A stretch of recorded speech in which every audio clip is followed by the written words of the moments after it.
visi gue sih, kalau gue bikin perencanaan rumah, gue harus tahu juga bagaimana perencanaan untuk punya rumah gitu. Bikin gambar rumah tuh gampang. Mewujudkan orang punya rumah yang susah gitu. Meyakinkan dia pasti bisa bikin rumah. Dan alhamdulillah gue mah gak sedikit yang teman gue yang gak punya rumah jadi punya rumah. Dan sekarang mereka merasakan kan, iya ya gue bisa juga punya rumah. Bisa.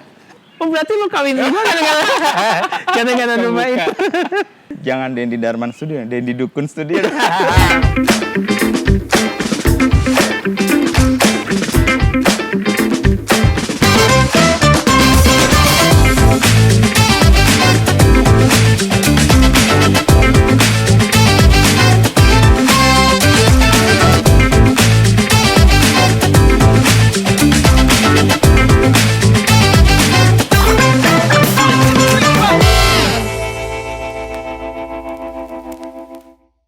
Makanya gue tuh bikin vibe-nya kayak gini karena apa ya, gue tuh masih nggak bisa mereka tuh harus ketemu gue. Agak berabe sih kalau gue pas mau pergi-pergi gitu. Jadi kayak riuh banget itu. Tapi kan ada proses kan, suatu saat pasti akan lebih remote. Pokoknya yang masih udah remote tuh baru manajemennya gitu. Tapi kalau industri perasaannya mah belum. Nggak rela ngelepas atau gimana? Atau kayak nggak yakin atau? Apa gue kayak bukan nggak yakin sih, emang proses gue seperti itu. Jadi kayak merekanya juga kayak butuh terus sama gue gitu. Karena memang kan dari dulu nggak tahu sih, kayak gue yang bikin mereka kayak ya itu salah gue sih, kenapa gue bikin mereka ketergantungan sama gue. Tapi itu berkah atau kutukan menurut Kang Dendi? Sebenarnya sih kebetulan gue masih menganggap ini berkah banget karena gue suka. Kalau nggak ada yang nanya ke gue juga gue bingung kan. Kayak rasa ada yang hilang. Iya. Malah gue tuh punya waktu sampai Minggu sebenarnya. Mereka cuma punya waktu sampai Jumat sama gue. Jadi gue punya 2 hari gitu. Mana nih, kemana lu semua, nggak nanya-nanya gue apa. Ya ada rasa kehilangan juga ya kalau mereka pas libur gitu ya. Makanya gue punya di hari Sabtu itu punya mainan-mainan lah, kayak gue punya studio seal screen sendiri gitu. Kayak punya toko. Toko sendiri, gue mau pengen punya toko sendiri, toko yang gue Sabtu Minggu tuh kalau gue nggak ada kerjaan gue di situ yang jagain gitu. Jadi kesepiannya tadi ditinggal anak-anak bisa dialihkan ke situ ya. Tadi studio yang tadi ya di grafis tadi. Nah, jadi studio grafis itu karena gue dulu memang kan temanya temanya 347 sekarang kan from a place we call home, berarti kayak kembali lagi kayak ke asalnya kita gitu. Gue dulu kan seniman grafis sebenarnya. Oh jadi kembali lagi ke asal muasal. Gue harus balik lagi karena gue udah apa ya, berkarir di industri desain gitu kan udah 25 tahun lebih, hampir 25 tahun lah gitu. Kayaknya gue kayak kangen, kayak pas banget momennya balik lagi gue dulu dari sini asalnya gitu, dari studio grafis terus akhirnya jadi bikin cover EP band-band indie gitu, terus akhirnya dibikin clothing gitu. Banyak sebarannya ya. Iya, dan udah pas bikin clothing jadi industri di situ. Tapi Kang Dendi kan senang percaya banget dengan sesuatu yang organik ya. Sampai semua menjadi seperti ini, kalau lihat perjalanannya Kang Dendi ngeliat gimana sih? Apa direncanakan dari dulu? Enggak, justru organik itu gue nggak pernah punya rencana, makanya dari dulu tuh nggak punya rencana. Jadi kayak sampai gue sekarang punya baru nih punya manajemen khususnya buat 347, ini juga nggak direncanain dan akhirnya kita ya secara organik akhirnya tahun ini baru 25 tahun kita punya manajemen. Sebelumnya enggak, asal aja. Jadi kayak bekerja dengan perasaan semuanya gitu. Nggak ada hitungannya. Sekarang 25 tahun kedua kayaknya akan mulai dengan iya, karena gue tuh udah kayak gue sendiri mungkin ya, kalau mobil gue tuh udah mobil tua sebenarnya di apa ya, di profesi gue gitu. Jadi kayak ya gue harus tahu diri aja gitu, kayak mobil tua harus banyak sensornya loh. Jadi harus Supaya banyak. kita alert sistemnya Iya, ada karena ya. lu pengen lebih sustain nggak gitu. Oke. Kan masalahnya sekarang gini. Ya kalau kita muda itu, ya kayak kalau lu muda itu energi lu gede banget gitu. Kayak kasarnya gitu. Lu nggak akan pernah sakit-sakit lah gitu. Kayak lu pasti kuat sekuat-kuatnya. Emang baru semua ininya. Kalau udah semakin orang semakin hidup semakin kan banyak yang terpakai gitu. Kayak pikiran apa semua itu kan. Nah, gua tuh harus bisa adaptasi sama tahu diri aja sih. Jadi kayak gua dulu ke Batu Karas main surfing, gua nggak punya uang. Gua yakin gua bisa tinggal 2 bulan di sana. Dan Kenapa? bener. Karena gua muda. Kalau orang muda itu bisa semuanya lah gitu. Oke. Dan benar, gua 2 bulan sana, gua hidup sama nelayan. Abis surfing, gua cari makanan di laut. Terus malamnya kita makan apa yang kita dapat. Terus supaya panjang waktunya, karena masih panjang untuk pagi, killing time-nya kita makan mushroom aja supaya cepat pagi, karena kayaknya seru banget malamnya nih kalau makan mushroom kan. Dan itu nggak bayar, lu cari-cari aja di mana gitu. Jadi itu yang terus gue pergi nggak punya duit, gue bisa ikut truk-truk yang pergi ke Pangandaran itu. Jadi gue tuh bisa perjalanannya bisa sampai naik 7 truk pisah-pisah. Jadi Nyambung iya, karena gitu ya. ternyata si ini tuh anjing, dia ternyata cuman 500 meter, cuman sekilo jalannya. Tahu gini gua nggak naik gitu. Gua mungkin lebih beruntung yang belakang. Nah, Jangan disengaja sama truknya karena nggak tahu. ditumpangin minggir dia. makanya gue tuh dari dulu tuh percaya yang organik itu, karena Oke. gua pun secara organik dulu nggak punya uang bisa sampai ke tempat tujuan gua. Tapi ya itu, kalau organik tuh kadang lu beruntung cuman 2 mobil, Kadang sampai nyampe. 7. Kadang sampai puluhan. Terus Oke. kadang lu terlunta-lunta tengah malam nggak. Misalnya gini ya, mobil ini gua naik. Padahal 10 menit kemudian ada mobil lain lewat gitu. Dan gua udah keburu naik di mobil yang itu. Pas gua naik, dia cuma jalan sekilo gitu. Padahal mobil yang 5 menit itu Lebih bakal jauh. jalan 30 kilo. Sial banget kan gua. Aduh, ketahu gitu gua naik yang gitu. Tapi nggak ada yang pernah tahu. Tapi menurut gua itu yang gue buat sama proses kreatif gue gitu. Jadi kayak organik itu seru sebenarnya. Tapi hidup tanpa rencana tuh beresiko kan? Beresiko kalau udah tua. Cuman itu aja. Tapi selama muda gue mah penganut tanpa rencana. Oke. Soalnya tanpa rencana itu ceritanya lebih banyak menurut gue. Dan Asik. ceritanya lu nggak bisa tebak. Sekalipun dalam mimpi lu gitu. Oke. Ada Itu yang- kejutan-kejutan Iya gitu ya yang dong. nggak terduga. Emang lu nggak pengen dapat kejutan waktu muda? Karena untuk menyelesaikan masalah, kayak buat gua sih waktu kalau gua muda sih nggak ada masalah, semuanya nggak ada masalah, semuanya itu kejutan menurut gua. Tapi kalau udah tua, gua sih bilang sih, gua kan sekarang udah 50, hampir 50 ya. Jadi gua harus sadar diri bahwa gua harus berencana ke depannya gitu. Karena ya itu tadi, karena mungkin gua kejutan-kejutan yang tadinya menurut gua menyenangkan bisa bikin impact jelek buat gua gitu. Gua lagi sayang diri sendiri aja. Kayak dulu gua ibaratnya gini, dulu gua main surfing asal-asal kan. Oke. Pantainya nggak pernah ada orang main surfing. Main Ini aja. bisa nih main nih. Nyoba Taunya gitu. karangnya di bawahnya kayak pohon gitu, Ya. kayak bisa menjerat leg rope lu gitu sampai lu nggak bisa ini. Gerak. Ya. Tapi ya udah, itu pengalaman gitu. Kalau sekarang enggak, gue takut, gue harus tahu ini Gitu. pantainya aman nggak buat gue gitu.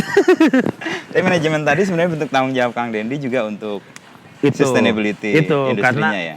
karena menurut gua kayak gini lah, semakin gua juga punya banyak orang yang gua harus, kan sekarang yang gua harus tanggung jawab tuh bukan gua doang. Waktu gua bilang tadi, ketika kita muda ringkas banget kan, kita cuman mobil kecil yang ya bisa jalan kemana-mana gitu. Nah ketika sekarang gua tuh kayak punya bus aja gitu yang di Bawa dalamnya banyak tuh orang. banyak orang gitu. Oke. Banyak tanggung jawab dan orang itu gue bentuk ketergantungan sama gue. Jadi mereka juga nggak akan bisa gue salahin kalau ada apa-apa. Gue yang salah. Nah itu yang makanya kita, kalau gue nggak mau disalahin, gue harus punya manajemen. Oke.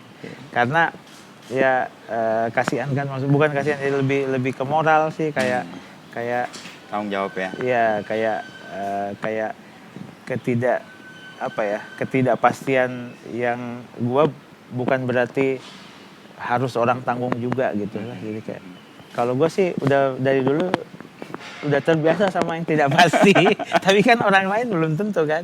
Tapi untuk mendidik atau memberi ruang ke tim supaya punya pengalaman seperti Kang Dendi itu dengan sistem manajemen yang udah pasti itu gimana?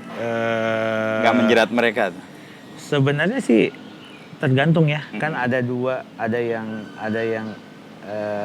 kerja di gue tuh ada divisi kreatif, ada divisi industri gitu. Okay. Kalau yang kreatif, iya dia harus banyak belajar dari ketidakpastian yang gue pernah alami gitu. Tapi kalau industrinya kayaknya nggak bisa, karena mereka tuh butuh hal pasti, butuh eksak gitu gitulah. Jadi Kang Dendi memilah jadi satu industri yang kreatif atau industri yang benar. Jadi kayak akhirnya mereka bisa jalan bekerja sama gitu. Jadi kayak ibaratnya gini, yang industrinya tidak akan pernah merasa cemburu gitu sama yang kreatifnya. Begitupun kreatifnya juga nggak pernah cemburu. Karena emang air sama minyak gitu. Nggak bisa nyatu menurut gua gitu. Tapi dua-duanya diperlukan dalam lingkungannya. Dalam industri kreatif ini. Gitu. Karena kreativitas tanpa industri juga akan begitu aja menurut gua. Tapi industri tanpa kreatif akan begitu juga, kayak dulu-dulu aja gitu. Ini kayak refleksi pengalaman 25 tahun terus ketemu formula ini kayak Kang Dendi. Iya, pasti. Kan banyak kritik gini, industri kreatif tuh kreatifnya banyak banget, tapi yang mikirin industrinya lemah. Juga sebaliknya, akhirnya dua-duanya nggak bisa kontribusi. Iya, nggak bisa kontribusi dan kayak muncul teori-teori dari kita yang ini salah, itu salah. Padahal sebenarnya dia harus bergandeng tangan, jabat tangan. Kayak kadang-kadang kan kalau terlalu industrinya terlalu vokal juga, ya jadi nggak seru juga kan. Jadi kayak nggak mungkin muncul hal kayak gini. Udah aja balik lagi ke tahun 80 semuanya. Orde baru gitu, kayak gitu. Jadi ya industri aja semuanya gitu, nggak perlu orang-orang kreatif gitu. Ya. Untuk mendapat keseimbangan tuh gimana Kang Dendi? Satu kreatif kan sesuatu yang tadi tidak pasti, ada hal-hal yang tak terduga. Sementara yang industri bisnis kan sesuatu yang pasti, harus diukur, direncanakan. Kebetulan karena gue tuh untungnya gue udah pernah mengalami yang tidak pasti dulu. Jadi sebenarnya gue dari yang tidak pasti dulu menjadi pasti kan gampang kan. Sebenarnya yang paling susah mah kalau orang yang dari awal udah pasti disuruh jadi nggak pasti gitu. Ya kayak gue ngerapihin lu gampang lah gitu. Dibanding lu yang udah rapi banget orangnya gitu. Terus gue suruh kayaknya gue terlalu rapi deh. Lu harusnya gini-gini, pasti gejolak perlawanan pasti gitu. Okay. Tapi kalau kayaknya rapi bersih buat lu lebih baik gitu. Kayaknya lu ya udah tinggal begitu kan gampang gitu. Kayak gitu. Tapi kalau untuk menuju untuk rapi itu agak susah gitu. Pasti perlawanan karena kayak nggak biasa. Gue udah biasa gini gitu. Kalau di industri yang Kang Dendi sekarang tekuni dan sekarang mulai ada manajemen, Indonesia kan lagi booming banget nih. Lokal brand, lalu keinginan anak-anak muda juga untuk punya produk yang membanggakan. Kalau lihat perjalanan Kang Dendi 25 tahun lalu sekarang begitu masif dan banyak yang keren sih. Kang Dendi lihat gimana? Iya sebenarnya sih kalau ya gue mah bilang gue tuh memulai ini ada di mungkin bisa dibilang kan kalau sekarang tuh kayak generasi milenial gitu kan. Kalau gue lihat dari umurnya, gue sebenarnya bukan di umur itu gitu. Sebenarnya gue tuh gerbangnya milenial sebenarnya. Iya kan, karena ya kayak mungkin kayak lu gitu, umuran kita tuh sebenarnya gerbangnya gitu. Karena infrastrukturnya mungkin sedikitnya kita ada loh di situ gitu. Makanya sekarang semakin pas semuanya informasi cepat, jadi masif. Gue sih termaksud yang menikmati itu gitu. Ya karena gue pernah tahu ya gue pernah tahu infrastrukturnya nggak ada gitu, internet nggak ada, segala macam nggak ada, Ya, di komunikasi era-era susah. 90-an Iya awal. di situ. Kalau sekarang kan ibaratnya gini contohnya, lo ada gagasan, gue pengen bikin clothing kayak lo, gampang banget sekarang. Lo tinggal searching semuanya gitu, bikin ini Sumber di sini, dayanya ada bikin semua, ini, semuanya ya. udah ada dan udah siap dengan hal-hal yang berangkat dari kecil gitu. Karena kita dulu mengajarkan ibaratnya vendor apa semua, lu jangan ini sama yang kecil gitu. Ya ibaratnya bisa gue bilang sih, ketika gue mulai, ya kita dipandang sebelah mata juga kan sama pabrik-pabrik gede. Apaan sih lu cuma bikin segini? Nah, tunggu di luar aja lah gitu. Akhirnya kita bikin sendiri dan akhirnya ketika kita udah agak besar, udah ada di permukaan, mereka udah mulai ngelihat dan mulai cair lah sama kita gitu. Gua sih tidak pernah kayak sakit hati gitu ya. Cuman memang kita belum saatnya waktu itu. Untuk jadi masuk. Lu jangan salahin mereka. Mereka industri gitu. Belum kalian apa dulu, makanya mereka nggak bantu lu dari awal. Ya karena memang gue sih merasa nggak terbantu ya sama industri-industri besar dari awal. Dulu ya. Gue akhirnya balik lagi ke rumah sendiri, bikin semuanya. Apa yang mereka lakukan, gue urut dari awal gitu bahwa caranya bikin baju itu seperti ini gitu. Cuman dia punya pegawainya beda, mestinya beda. Ini gue harus jadi semuanya dari awal sampai. Makanya nggak banyak juga jumlahnya. Gue dulu cuman bikin misalnya t-shirt gitu, gue cuman bikin satu, pas salah, aduh bahannya kan nggak ada lagi, gue cuci lagi. Pakai lagi. Cuci lagi gitu gue pakai. Terus kadang-kadang sok-sokan bikin yang lebih banyak warnanya gitu, sampai sendiri gitu kan, baru bikin 2, udah kita bilang orang masih ada nggak yang ini, udah sold kan. Dan ya itu yang sangat, dan akhirnya sampai sekarang kenapa 347 suka cuman pakai satu warna gitu ya, karena ke bawah-bawah akhirnya kita terdidik untuk bikin desain yang efisien, efektif gitu. Jadi kayak satu warna bagaimana bisa sampein pesannya, sampein mungkin kan pesannya gue bikin kaos sama teman-teman gue juga dulu sebatas komposisi gitu. Karena kita cuma belajar komposisi di sekolah gitu. Jadi menurut gue kaos belum jauh lah, kita belum ada pesan untuk apa-apa gitu. Cuman sebatas komposisi aja, kayak orang pakai tuh komposisinya enak ya. Terus torsonya torso orang Indonesia gitu kan. Sebatas itu aja sampai sekarang. Makanya komposisi pun kita cuman ya kayak lu lihat aja kalau 347 komposisinya cuman mungkin kalau industri lihat gampang banget ya mau bikin. Emang iya, karena gue dulu yang bikin sendiri. Lu jangan pikir-pikir yang susah-susah. Gue nggak bisa bikin yang susah. Jadi generasi inilah kalau di band yang 3 chord aja gitu.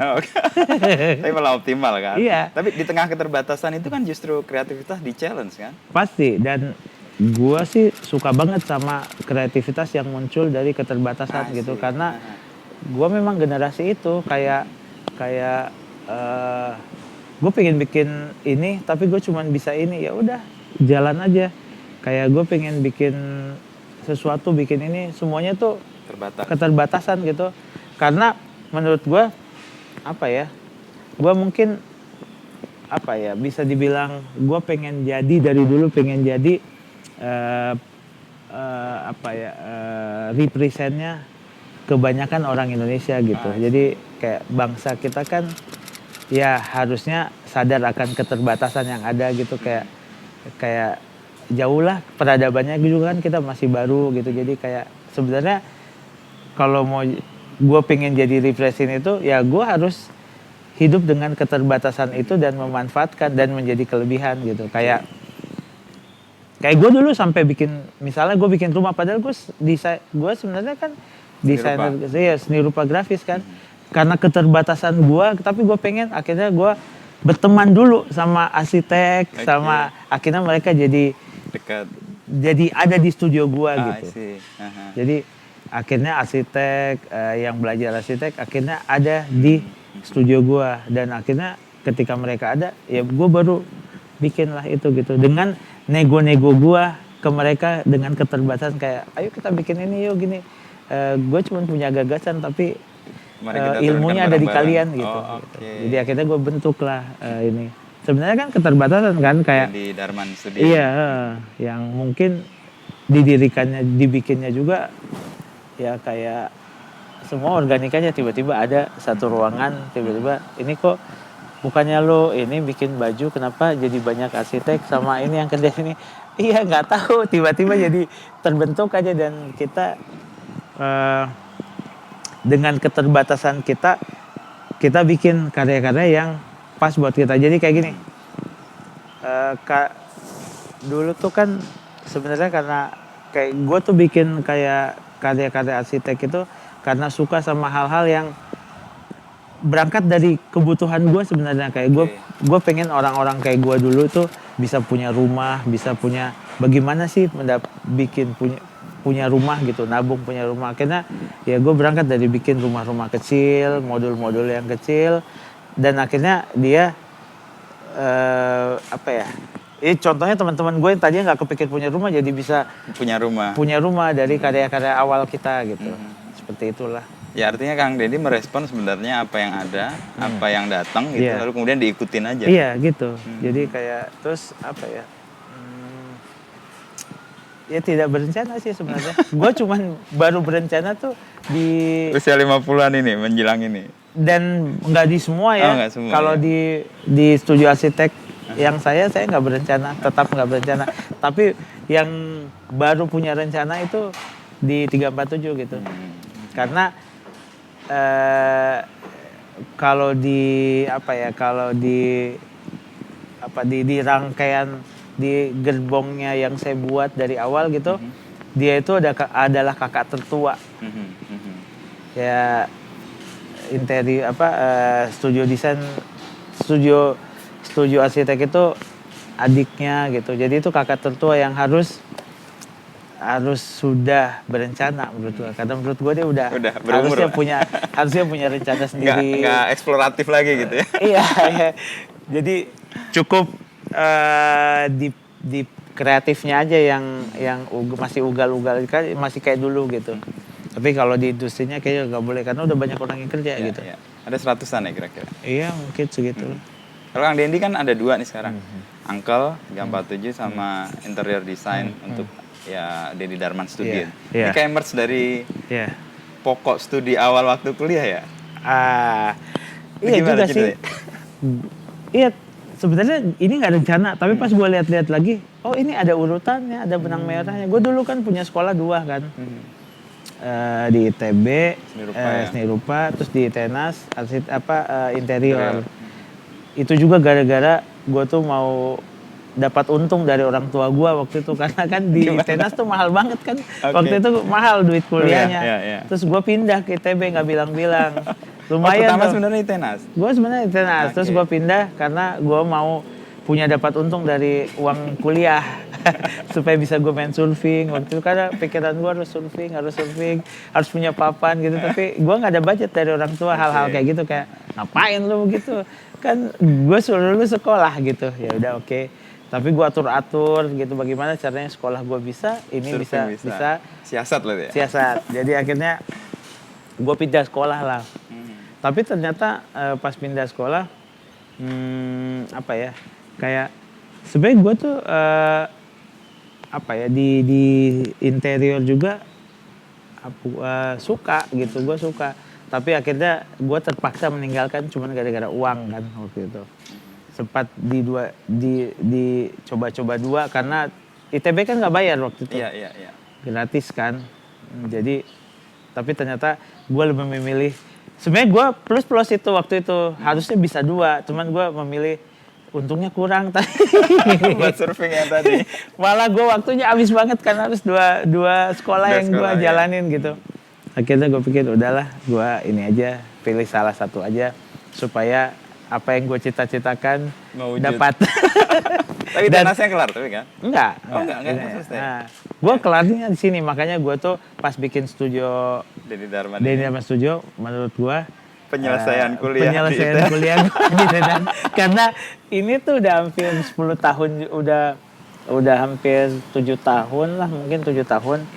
si studio ini menurut gua lebih dari kuliah ya. Terus gua udah bikin sampai ratusan rumah gitu dengan tim gua gitu kan. Sebenarnya diskusi tiap hari gua sama mereka itu adalah ya itu Kuliah sekolah itu gua. ya, ruang kuliah baru lah. Jadi sebenarnya ada hubungannya gitu, tapi berangkatnya aja beda gitu. Jadi gua tuh berangkat ibaratnya gue survive dari hidup gue tuh untuk bisa cari duit apa gitu ya dari studio grafis. Makanya gue sekarang ketika alhamdulillah gue udah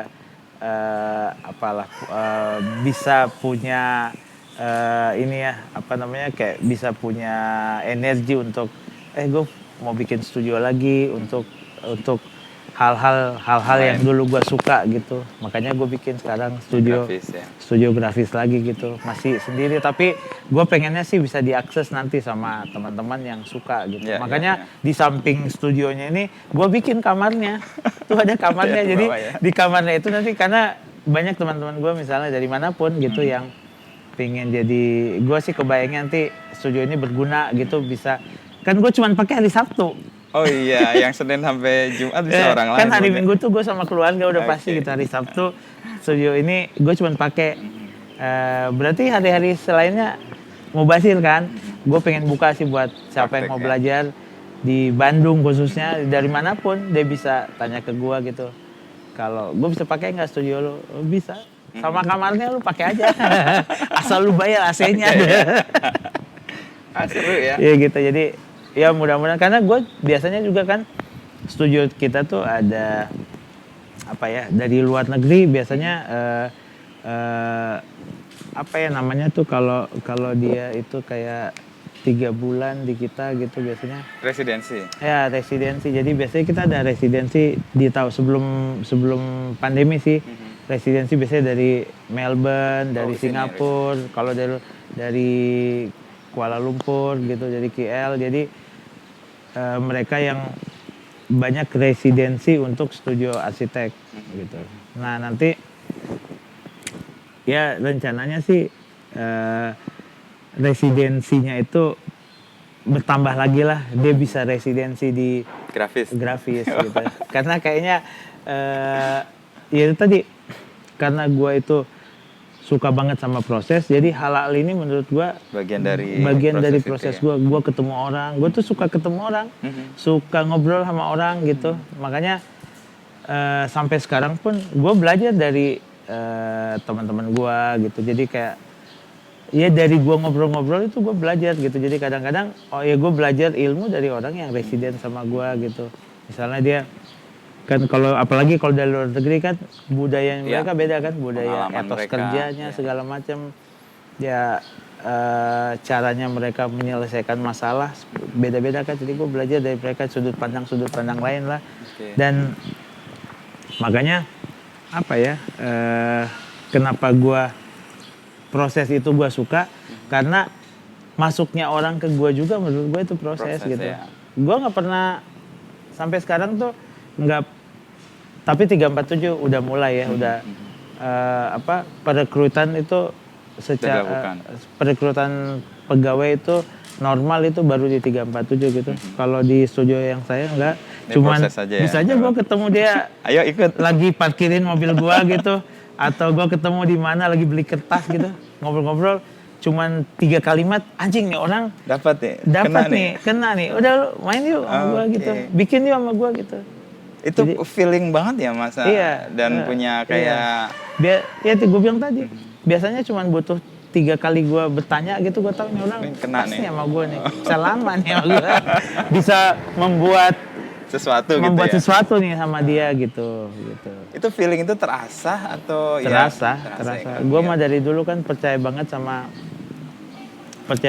hal-hal yang perasaan. Makanya gue tuh dari dulu industri gue tuh industri perasaan gitu. Tapi banyak bapernya nggak? Pak, sangat. Itu kekurangan gue. Gue untuk memutuskan sesuatu sama orang itu susah banget. Kadang-kadang mahal biayanya gitu. Tapi itu bagian dari risiko. Waktunya gitu, kayak panjang banget baru Padahal gue sebenarnya harus terang aja. Kayaknya kita udahan deh gitu. Itu tercermin juga berhala yang disimpan Kang Dendi kan. Oh ya? udah Oh, apalagi kayaknya itu. bagian Kayak yang sayang nggak banget dilepas. itu. Kayak benda-benda yang gue kumpulin dari kuliah, gue kemana-mana, bagus nih gue ambil, gue bawa pulang. Nah itu tuh itu mencirikan bahwa kenapa ya gue harus mengumpulin ini gitu. Makanya tapi gue udah akhirnya proses-proses itu kan ya yang gue bilang tadi itu proses gue semua. Kayak lihat benda aja gue harus dikelilingin benda-benda yang gue suka kalau gue lagi bekerja gitu. Tapi gue udah tahu kok jawabannya umur panjang. Gue kalau udah tua gue kan pengennya tinggalnya di tempat yang gue suka, yang bisa main surfing tiap hari. Nah gue nanti pengennya gitu, kayak gue pengen tinggal di Batu Karas gitu, yang gak ada orang gitu. Tapi gue punya benda-benda yang gue bawa dari energi. Dulu ini akan gue bawa, gue akan bikin toko. Jadi nanti lu bisa belanja benda-benda yang keren-keren di sana gitu.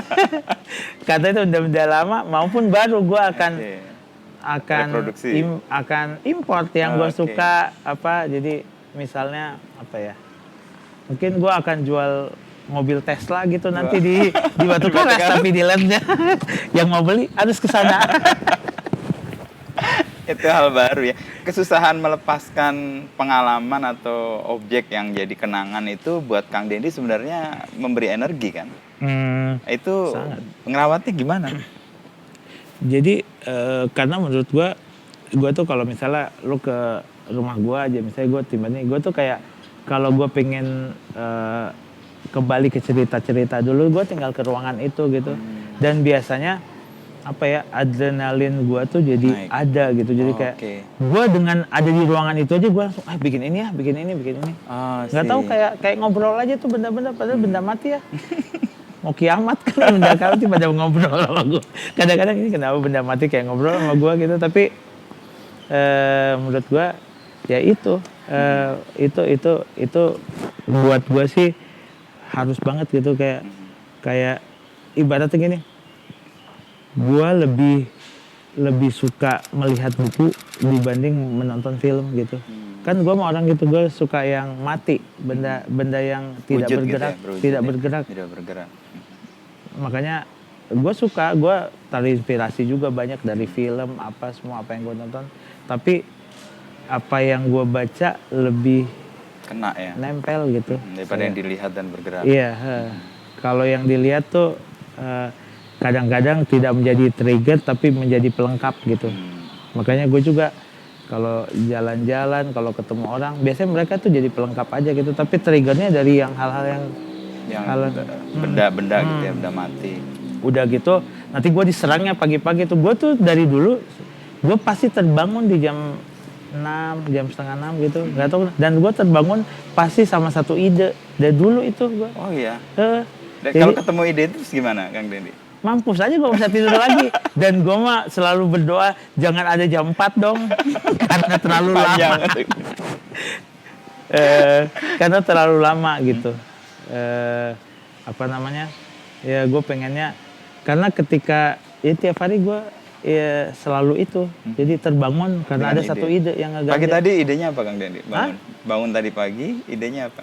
Tadi pagi gue idenya, entar dulu.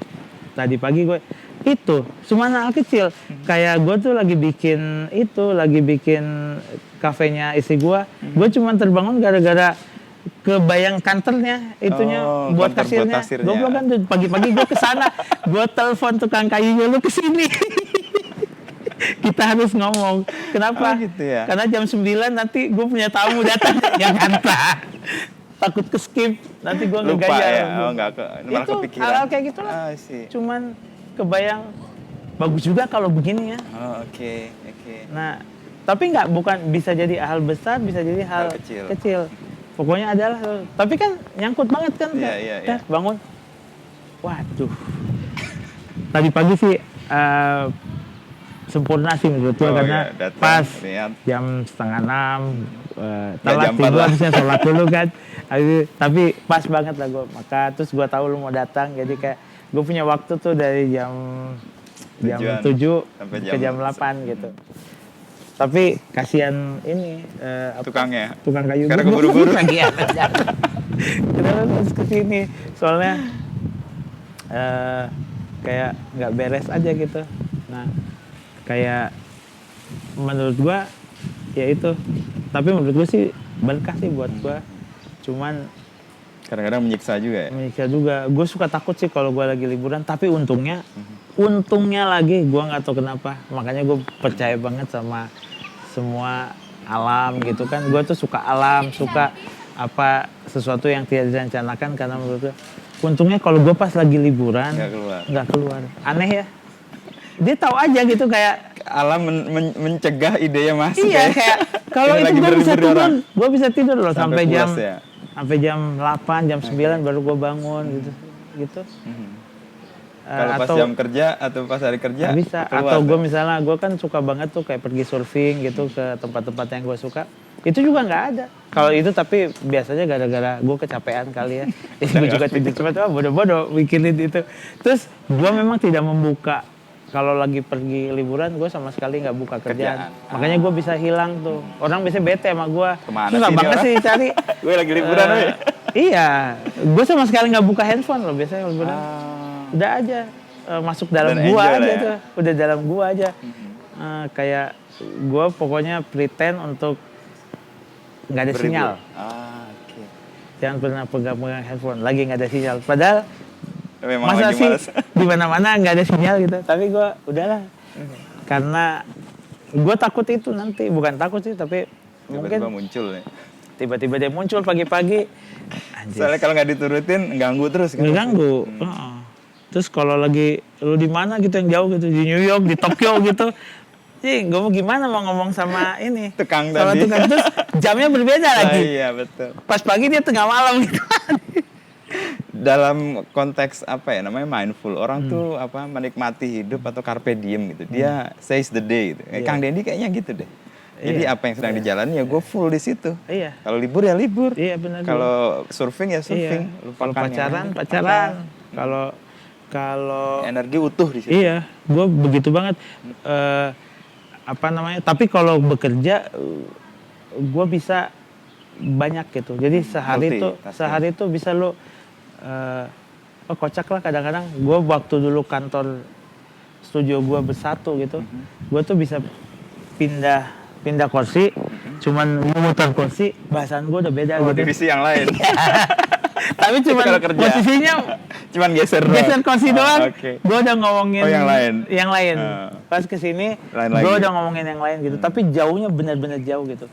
Misalnya di sini ngomongin balok gitu, atau hubungannya dengan struktur gitu, gue bisa Situ di sini yang lain lagi. ngomongnya cuman kayak warna merah atau putih yang bagus ya.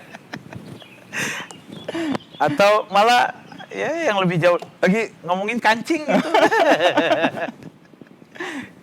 Kang Deddy kan nyebut laut atau surfing atau ya kegemaran berlibur di air itu kayak senang banget itu kenapa? Apa kangen yang nggak terbayarkan dari Makassar ya? Kan iya gue Makassar. Terus tapi nggak ada ombak juga sana, cuman gue suka banget sama air kan. Dendi manusia ikan pernah tahu nggak? Jadi air tuh nggak tahu gue tuh bisa nggak tahu lo percaya apa nggak percaya kan gue kadang-kadang kenapa gue nggak pernah alhamdulillah gue setiap ke laut gue nggak pernah sakit nggak pernah meriang-meriang padahal gue bisa sebulan di sana umur gue segini gue tuh bisa seminggu di pantai nggak pernah punya pakai baju gue cuma pakai celana pendek karena gue gerah kan kayak di sana. gue nggak pakai baju sampai tidur malam terus celana yang gue pakai surfing basah kering di badan gue itu tuh bisa sampai 4 hari sampai gue nggak bawa baju gitu Dan nggak ada bisa masalah dan nggak ada kesehatan masalah sama apa-apa. Gue bisa tidur di mana aja kadang-kadang gue bisa tidur di bawah pohon gitu. Nggak tahu sih kayak gue tuh sama kalau lihat terus gue tuh bisa surfing ya, bangun pagi subuh gitu, abis sholat subuh gue udah main gitu. Jalan. Kadang-kadang kalau gue bawa keluarga kan istri, lu sadar nggak, lu tuh nggak naik-naik dari air, coba naik cuma makan terus turun lagi. Nanti pas udah gelap, udah nggak bisa dilihat lautnya, baru gue muncul dari laut itu dari kegelapan, dari kayak monster air gitu. Itu dari ke laut, nggak tahu kayak gue bisa tahan aja gitu. Makanya gue kan bilang, gue bilang sama istri gue harusnya umur panjang, masa tua gue di sini aja deh, di sini gue bisa surfing, bisa. Tapi gue masih pengen punya toko gitu, karena gue masih butuh ketemu orang gitu. Dan gue mah punya keyakinan toko gue nanti jauh banget, tapi orang-orang jauh-jauh datang buat toko itu. Persis itu nanti, sih, terbukti sih. Nanti jauh-jauh, kenapa? Karena interest.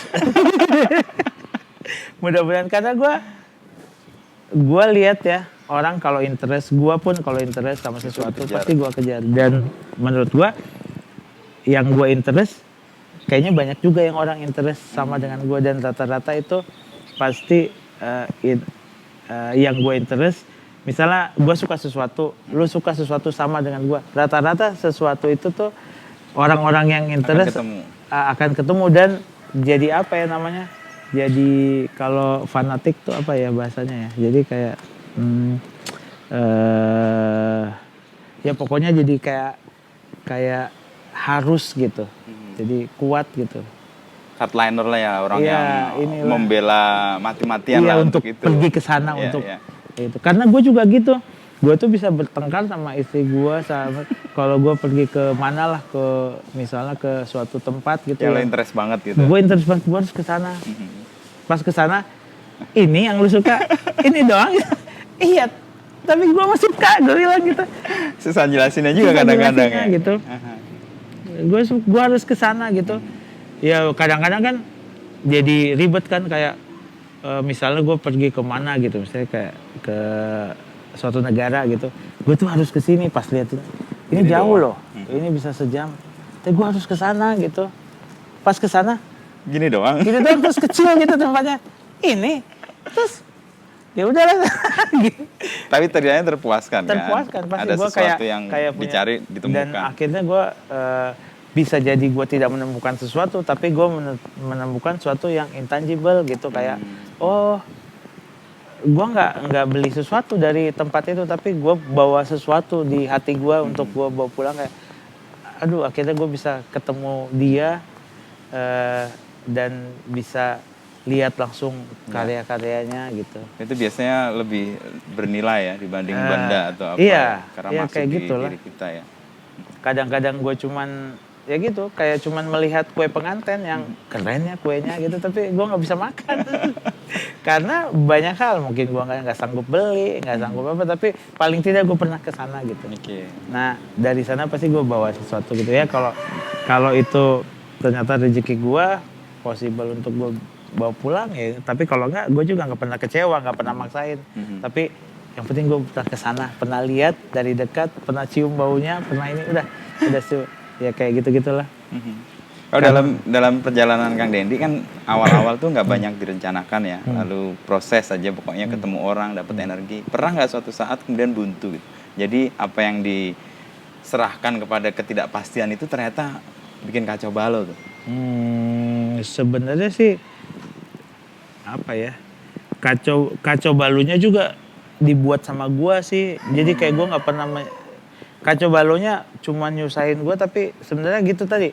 Kalau kacau balonya itu gue yang buat, biasanya gue akan toleransi sama gue gitu, karena ini bagian yang dari... bisa memaafkan gue cuma gue sendiri. jadi gue kalau bikin gara-gara, gue pastikan yang bikinnya gue nggak. Kalau gue aman lah gitu. Aman lah, gue akan maafkan dia. Tapi kalau yang lain pasti gue kecewa. Ya gue cari yang toleransinya paling tinggi lah. Jadi ya itu tadi obatnya ya. Siapa yang menentukan gue? Ya udah gak apa-apa. Kalau studio ini Kang Dendi kan, yang Uncle kan udah di manage oleh sebuah organisasi atau industri lah. Ini kan sedang bertumbuh nih. Ketemu ini dan kemudian Kang Dendi nekuni ini kan tadi juga kayak jalan aja kan ya. Ini situasi ini sekarang dikurung di rumah semua, jadi ngurusin rumah nih jadinya. Kedepan Kang Dendi ngelihat ini apa? Sebagai apa? Sebenarnya sih kedepannya yang pasti sih gue pengennya sih ini ini bisa, kalau di 347 kan nggak bisa jadi legacy untuk keluarga gua gitu, untuk anak-anak gua. Kenapa? Karena waktu kita berangkatnya nggak berencana, gue berangkatnya banyak orang, terus menjadi sedikit orang. Dari banyak tuh berangkatnya banyak, terus akhirnya ada yang memutuskan sekolah lagi, apalagi akhirnya menyedikit, ada yang pindah profesi. Akhirnya kita sekarang tinggal berapa orang gitu. Nah, dan menurut gue itu nggak bisa, 347 itu nggak bisa jadi legacy karena apa ya, itu cerita gue aja mah, partner gue gitu. Karena banyak yang terlibat di situ. Iya, cerita aja. Jadi kayak makanya kita akhirnya bekerja di 25 tahun kita akhirnya menjadi berencana dengan bekerja sama dengan satu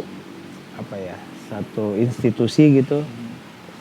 Institusi manajemen gitu yang mainin kita, yang ibaratnya menjaga bisnisnya lah ya. Bisnisnya gitu. Nah, ya itu tadi sih, jadi kayak mungkin dia jadi bukan legacy tapi jadi sesuatu yang kantoran banget gitu ya, ini banget gitu.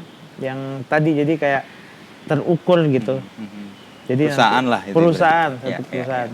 Nah, kalau yang ini sih mungkin gue pengennya anak gue juga bisa belajar di sini gitu. Di Darman Studio ini. Iya, kebetulan anak gue juga interestnya sama ke sana gitu. Nah, jadi dia akan mungkin akan jadi medianya untuk belajar lah. Jadi kayak alhamdulillah kan buat dia nggak usah nyari-nyari lagi medianya, dia tinggal ibaratnya prakteknya di sini. Praktek sini aja. Kayak mudah-mudahan dia pas nanti besar dia melihat di garasi mobil ini tuh kayak mobil balap yang disimpan sama gua. tinggal balap. Ini mobil balap nih, tinggal lu balap. Gitu. Oke. Kan dari yang nggak direncanakan, tapi ternyata berjalan udah ratusan rumah yang dibuat atau didesain atau direspon. Itu gimana ceritanya kan? Ya dari awalnya sebenarnya sederhana banget kan. Gua tuh pengen bikin rumah buat teman-teman gua gitu. Jadi kayak gua bikin. Terus teman gue yang nggak punya rumah tapi punya penghasilan, gue push dia untuk lu harus punya, lu harus gini-gini, lu bisa punya. Dan akhirnya sekarang mereka udah punya rumah dengan punya rumah kalau dia nggak mulai-mulai. Jadi gue tuh menggabungkan dulu antara arsitek dengan kan kalau arsitek itu bikin rumah yang bagus gitu. Kalau gue tuh gue tambahin sedikit lah, kayak bikin rumah dan bagaimana caranya bisa punya rumah gitu. Jadi gua tuh jadi kayak pengembangnya dong. Agak pengembang gitu tapi indie gitu. Pengembang yang tahu bahwa, karena gue pernah jadi itu. Gua situasi yang gua kuliah, gua tidak punya duit dari mana-mana kecuali dari pekerjaan gua gitu. Gua nggak punya warisan, nggak punya. Jadi bagaimana sih gua memulai ini semua. Dan jadi pengalaman gue itu yang gue terapkan ke teman gue gitu, kayak lu mampu, karena menurut mereka kan susah banget sih bikin rumah, mahal banget gini-gini. Enggak, ada caranya gitu. Kalau enggak gitu.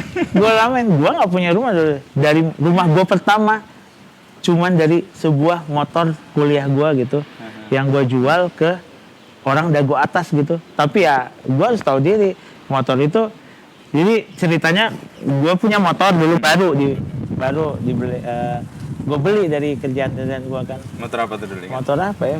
Tahu nggak, Honda Prima gitu. Honda Prima tahu. Baru kan? Tahun 90-an ya. Taunya gue tuh tinggal di Dago Atas, gue cari lah.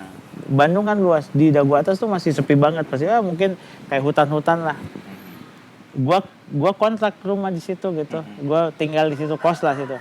Taunya ada tetangga gue, karena dia nggak tahu bagaimana caranya beli motor kali ya. Menurut dia, wah motor keren banget ya. Saya mau, gimana caranya? Boleh nggak saya ambil ini? Kamu ambil aja itu tanah saya. Itu dari situ. Awalnya. Jadi udah nggak ngomongin harga, tapi gua nggak pernah beli rumah itu pakai harga, nggak, pakai proses. Kan jadinya akhirnya abu-abu kan, berapa gue beli tanah itu? Toh dia cuman pengen motornya pengen kan? motor itu, ya gue kasih aja.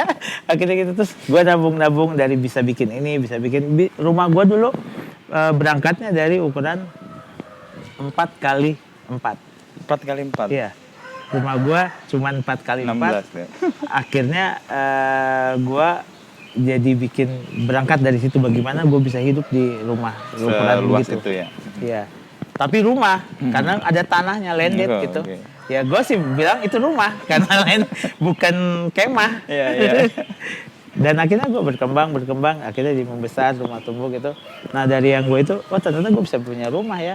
Nah akhirnya ya mungkin gue bikin teori-teori lah ke teman-teman gue kayak, lu berapa sih dapat duit dalam kerjaan lu? Bisa, lu bisa. Kenapa? Gue nggak bisa dong ini. Bisa, cari cewek lu kawinin. Cari yang punya penghasilan segini.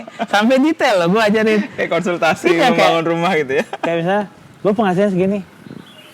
Per bulan gue kosnya segini, habis dong. Enggak habis. Kalau lu pikir sendiri habis. Kalau lu nikah, enggak. Terus gimana? Ya cari cewek, penghasilannya harus segini. Jadi kriteria bukan agama, bukan penghasilan. Kan maksud gue, juga. kan ini lu apa, intinya sekarang masalah hidup lu pengen punya rumah, nah nggak ada jalan lain. Itu harus connected semuanya gitu. Jadi gue sampai mengajarkan itu, mungkin gue suka dibilang dukun sama teman gue. kayak dukun, kenapa lu kayak dukun? Ya gue soalnya menurut gue ya yang gue visi gue sih, kalau gue bikin perencanaan rumah, gue harus tahu juga bagaimana perencanaan untuk punya rumah gitu. Bukan ya gampang lah menurut gue, gampang bikin gambar rumah tuh gampang. Cuman bikin mewujudkan orang punya rumah yang susah gitu. Meyakinkan dia pasti bisa bikin rumah. Dan alhamdulillah gue mah nggak sedikit yang teman gue yang nggak punya rumah jadi punya rumah. Dan sekarang mereka merasakan kan, iya ya gue bisa juga punya rumah. Bisa. Terus ada deh istrinya, oh berarti lu kawin gue gara-gara rumah itu. Jadi jangan Dendi Darman Studio, Dendi Dukun Studio. Dan nanti, oh makanya itu, lu lihat kalau lihat logonya DDS itu sangat tidak arsitek arts, banget. Iya. Dia kayak itu dari logonya The Cramps kan. Iya, kayak Iya, kayak apa ya? Meleleh Kayak gitu ya. meleleh kayak tablet hantu gitu kan. tablet masuk di goib situ gitu kan. kali ya. Masuk di situ. Tahu nggak itu kenapa kita bikin kayak gitu? Sebenarnya si logo itu aja banyak gitu yang mungkin yang dia interest sama dia sampai kenapa sih logonya gini, sayang banget gini padahal gue suka karyanya. Logonya nggak mencerminkan kayak orang nggak bisa desain gitu. Terus berarti enggak, gue memang dari dulu bikin itu karena cita-cita gue DDS ini bisa besar, bukan iseng-iseng gitu. Jadi bisa jadi besar, jadi firm besar yang bisa ibaratnya nanti akan pameran di bienal dunia gitu. Nah bayangkan, yang gue bayangkan adalah kalau gue bikin logo biasa, nanti dia akan flat. Gue tuh pengennya kalau dia nanti masuk bienal dunia, stunning gitu. Stunning, dan akan yang buat posternya itu kan pasti bule-bule kan dari firm gede, besar, grafis apa, studio grafis terkenal kan kalau bienal. Pasti dia bete gitu. Pas ini memang harus dimasukin logo ini. Pasti itu dirapatin sama mereka nanti kayak. Jadi kayak misalnya mereka ada grup gitu di Berlin gitu misalnya, studio apa yang bikin gitu kan. Apalah mungkin Bauhaus atau apa. Bauhaus gitu. Pas mereka masukin ini nanti. Hah? Bisa dirapatin itu menurut gua. Ini harus masuk ya. Kenapa? Kayaknya poster kita jelek ini. Keluar dari pakem gitu ya. Itu yang gue mau gitu karena tapi malah jadi percakapan kan. Cita-cita gue harus besar. Gue nggak boleh bikin studio ini cuman gitu-gitu aja gitu. Dia harus besar, dia harus ikutan bienal dengan visi-visinya gitu. Nah kalau dia udah ikutan gitu kan, nah jadi apa ya? Jadi ngeganggu aja gitu. Karena gue tuh dulu suka banget. Bukannya gue so tahu ya, cuman gue tuh dari dulu gue tuh pekerja grafis gitu, jadi gue tuh taunya kesalnya kalau ada desain, kalau ada kita lagi ngedesain terus tiba-tiba ada yang aneh gitu. Ini tuh nggak masuk gitu. Nah menurut gue akan gue challenge loh semua gitu firm yang terkenal. Itu cita-cita gue. Mudah-mudahan kita akhirnya nyampe si logo itu ke firm-firm terkenal dan akhirnya jadi bete buat mereka kayak gua menemukan logo-logo pemerintahan kadang-kadang. Pas disuruh bikin apa, tuh ini logonya kayak begini. Kok ini bisa nggak sih di warnanya jangan 10 gitu, diwarnain aja lebih enak deh. Padahal sebenarnya gue cuma pengen jadi abu-abu gitu. Jadi kan kalau logo bagus ya udah bagus lah, logo yang udah bagus pasti nggak masalah gitu. Ini pasti ada masalah nih nanti. Ya mudah-mudahan ya, lu doain gue mudah-mudahan itu akan jadi masalah gitu di poster-poster Biennale. Tapi garapannya sekarang kemana aja Kang Deddy? Sekarang sebenarnya kita itu banyaknya rumah sebenarnya karena gue dari dulu pengen rumah dan dalam dekat ini tuh kita lagi pengen bikin rumah-rumah yang karena gue secara manajemen kurang bagus, akhirnya gue tuh akan bekerja sama dengan developer gede yang akan bikin rumah-rumah murah gitu. Kan dari dulu gue pengen banget gitu, makanya kita langsung jabat tangan deh kalau hal-hal kayak gitu. Karena menurut gue kan sesuai banyak dengan developer visinya. tuh kayak bikin, tapi dia tuh kayak ya udah ini aja kayak pattern aja terus gitu, rumah kayak gitu kan sayang kan, bumi kan segitu-segitunya kan. Kalau dibikin yang asal-asal gitu. Makanya kita sekarang lagi masuk nih ke developer yang yang medium gitu, tapi kita lagi present bener-beneran ke mereka kayak nggak akan mahal bayar kita gitu, dan mudah-mudahan duit lo lancar kok gitu. Kan ketakutan mereka nggak laku atau apa gitu dengan konsep-konsep kita yang mungkin menurut mereka agak keluar dari ini, tapi kita lagi berusaha meyakinkan gitu. Terus kayak tahun ini tuh kita ada kerjasama dengan Explore gitu, kayak bikin apa ya namanya, programnya Amin. Amanah Menuju Masjid Senusa. Jadi kayak mereka Explore itu adalah apa, lembaga yang yayasan lah, yang bisa dapat funding dari mana-mana gitu. Nah kita yang ngeidein kayak masjid ini lokasinya di alam, harusnya begini, kayak gini, ini di tengah kota di gang kayak gini. Kita yang gambar nanti semua itu lagi jalan. Kalau yang hunian banyak juga? Hunian juga banyak, tapi hunian itu ya itu tadi lagi mengejar yang kalau hunian yang banyak tuh yang kecil gitu, yang hunian yang murah lah, yang apa ya, yang ya cita-cita kita lah dari dulu. Karena selama ini kita kan mengerjakan hunian properti perorangan. Ya gue bisa bilang itu sih menengah ke atas semuanya gitu. Jadi kayak ketika yang mau bikin produksinya kita lagi merayu developer gede untuk ayo pakai kita, nggak akan mengurangi untung lu kok. Dan nggak akan menyulitkan untuk penjualannya juga kok. Iya, gitu. Cuman ini hal baru yang harus lu ini gitu kan. Memang kadang-kadang kan ya ibaratnya kalau industri kan nggak mau tahu, kayak industri lebih kayak ngapain gue bikin hal baru kalau itu belum pasti gitu. Nah, itu akan ngerusak dengan ketidakpastian itu. Iya, akan ngerusak rencana-rencana gue gitu. Tapi ya gue sampai pendekatan dulu, gue main sama bosnya, gue main dulu, gue ketawa-ketawa dulu sama bosnya, liburan dulu sama bosnya. Tahu dulu gitu ya. Sesudah itu semua dia udah deket sama gue, baru gue bilang kita bikin ini yuk. Dia nggak enak kan nolaknya. Dijerat gitu ya. Tapi concern Kang Dendi untuk membuat tadi rumah yang murah, rumah yang kecil, itu apa dorongannya? Selain karena bumi tadi. Karena gue tuh pengen pengalaman gue tuh kayak gini. Pengalaman gue masih punya teman loh yang belum punya rumah, yang nggak punya rumah, padahal dia punya penghasilan. Teman kuliah atau teman sebaya? Teman sebaya, padahal dia punya penghasilan yang menurut gue cukup, cuman dia nggak tahu caranya aja.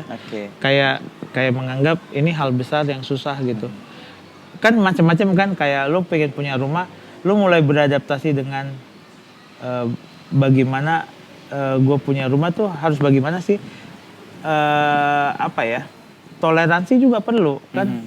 Misalnya duit gue segini, ya udahlah, lo harus toleransi, lo harus jauh gitu, lo harus enak-enakin tuh, cari daerah yang jauh tapi lo harus punya tapi jauh, bagaimana lu hidup dengan yang di jauh ini, bagaimana bisa lu enak hidup yang jauh.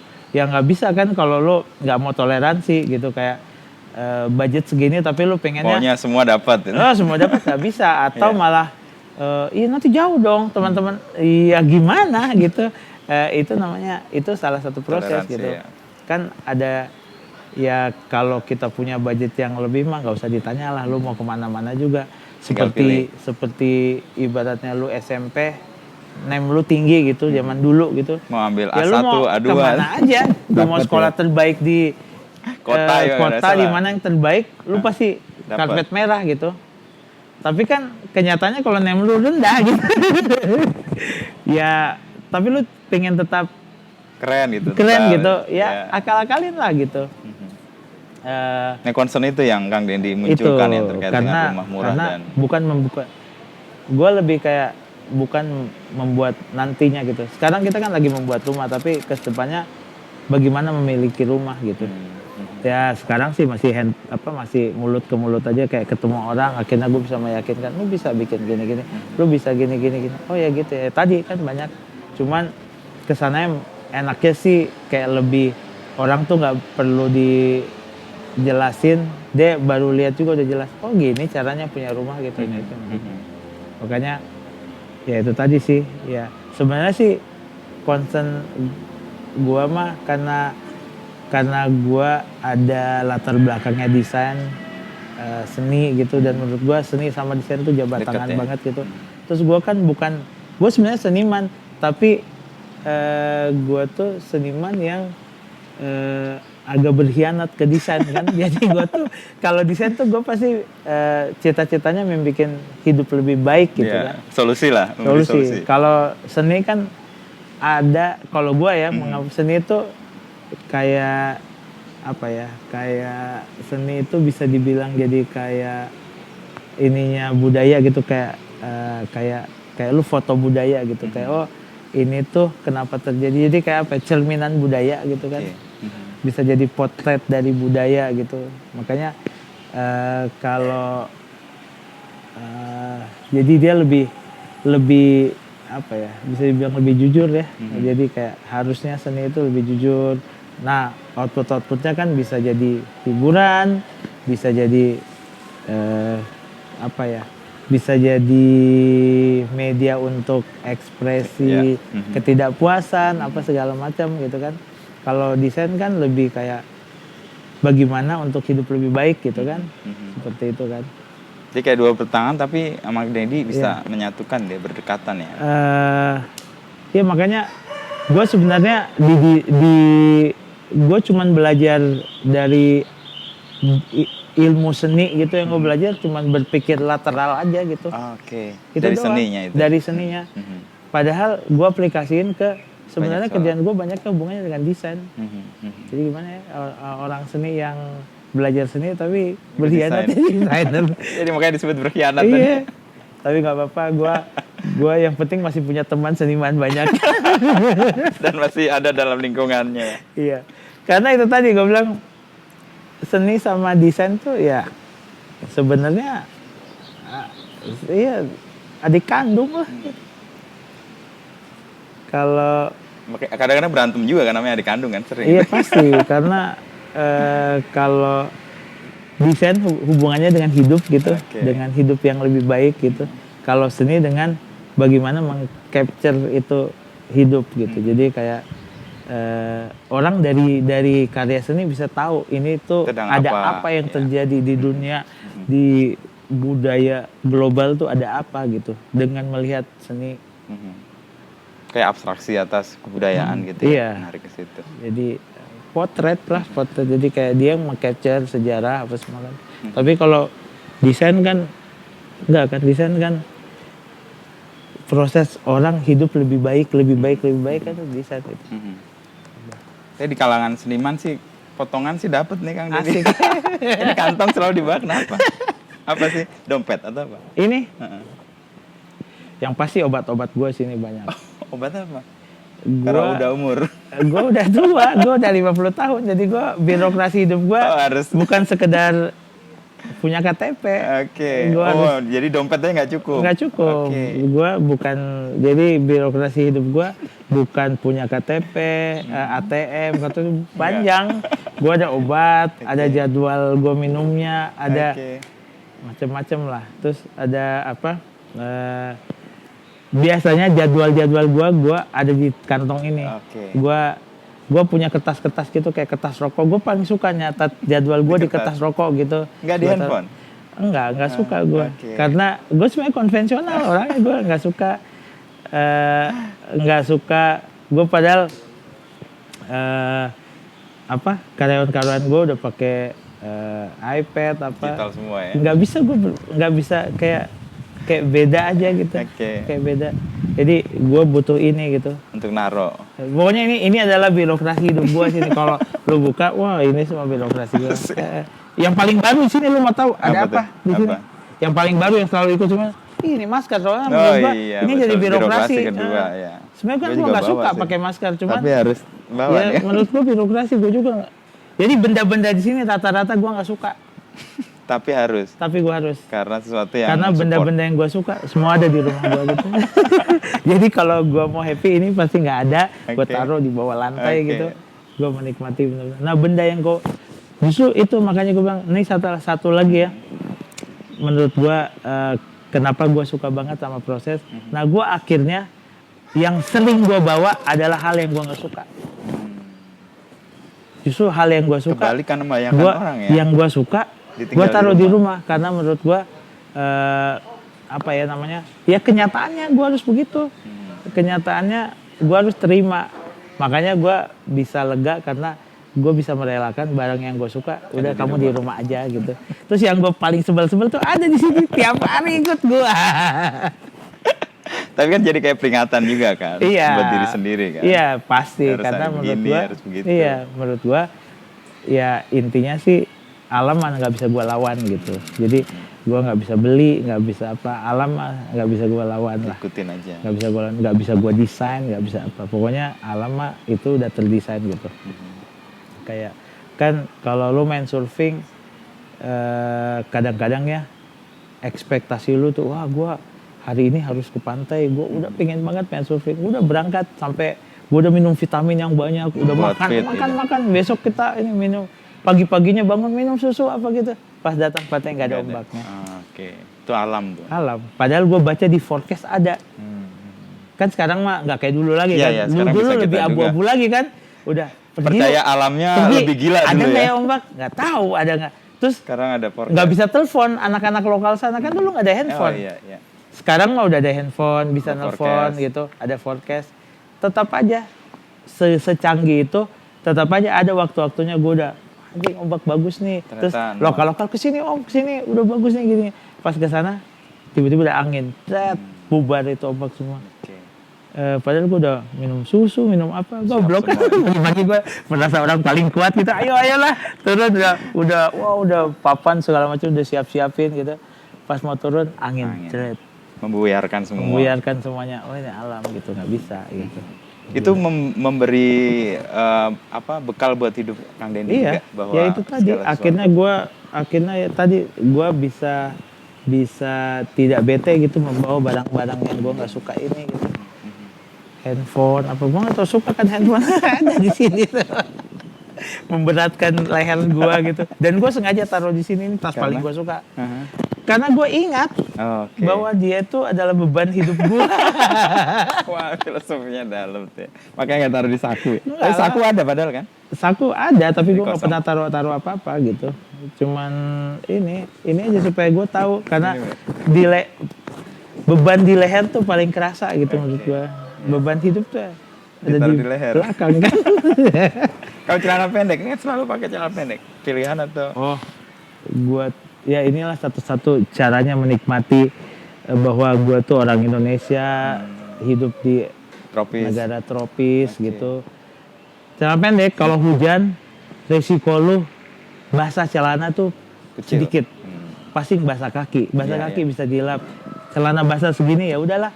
Untuk ngeringinnya gampang. Tapi kalau sebadan-badanan tropis tuh hujan banget terus panas sudah pasti ya gitu. Terus kayak gue tuh ya kayak apa ya, kayak waktu gue memilih juga pekerjaan gue, gue harus nggak boleh kerja di kantor karena gara-gara celana pendek. Karena gue tuh harus pakai celana pendek, harus ini.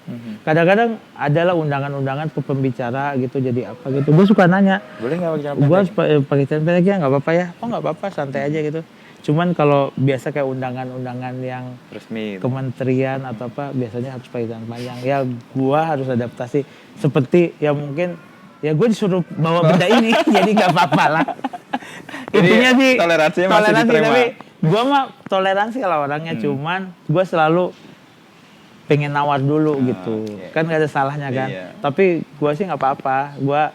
Gue orangnya karena menurut gue hubungan antara manusia itu jadi prioritas gue juga gitu. Kayak buat apa sih gue hidup kalau hubungan antara manusia gue jelek gitu. Okay. Makanya gue tanya kan, kayak misalnya, gue boleh nggak pakai celana pendek? Ya boleh. Nggak boleh sih, ya udah apa-apa gue pakai celana panjang. Tapi paling tidak gue nanya gitu. Kali-kali aja boleh ya. Kalau boleh kan enak gitu. Kenapa gitu? Nggak bawa beban lagi. Nggak bawa beban lagi. Cukup ini doang ke bawah gitu. Terus udah gitu, ya udahlah. Kalau yang bawa pengaruh ke Kang Dendi dalam perjalanan ini pasti banyak ya. Sebenarnya apa yang gue lihat, apa yang gue baca itu pastilah gitu. Jadi kayak gue waktu kuliah tuh gue suka baca buku gitu. Tapi semenjak gue bekerja gue nggak pernah baca buku, nggak ada waktu. Akhirnya buku ini tuh kadang-kadang gue rekam sama teman gue. Direkam bukunya. Dibayar. Jadi kita suka patungan sama teman sahabat-sahabat gue untuk bayar teman kita yang kerja di radio gitu. Untuk bacain buku itu yang tebal-tebal. Kita jadi audiobook, tapi audiobooknya custom kan ya, banyak kan audiobook sekarang, tapi ada buku-buku lama kan yang nggak mungkin ada gitu. Iya. Kayak misalnya buku PMP gitu, kan nggak ada audiobooknya. Gua mau bikin, pengen tahu sejarah G30 SPKI gitu. Gua bikin audiobooknya, dengernya nanti pas lagi gitu. Ke Batu Karang naik mobil. Gua nggak suka. Gua tuh saking sukanya musik juga, gua nggak suka musik kalau di mobil di mana sekarang. Nggak tahu semenjak tua ini gue suka koleksi musik. Gue dulu dengerin musik banget, gue musik banget gitu. Pengaruh hidup gue tuh dari musik, dari apa, sampai gue sekarang kalau mau mendengarkan musik udah jarang, karena musik tuh menurut gue udah buat saking sukanya gue, jadi musik tuh jadi gue untuk dikoleksi gitu, bukan buat didengar. Karena gue udah tahu gitu, udah suka lah gitu. Akhirnya gue dengerin sekarang, makanya gue suka banget ketika podcast jadi ada, wah ini nih masa depan. Ya? Jadi apa ya, kalau podcast kan gue nggak bisa flashback gitu. Kalau musik tuh gue orangnya kan masa lalu banget. Masa lalu banget, terus gue tuh dengan musik gue bisa ingat ini gitu, ke bawah terus kayak jadi sensi, jadi apa.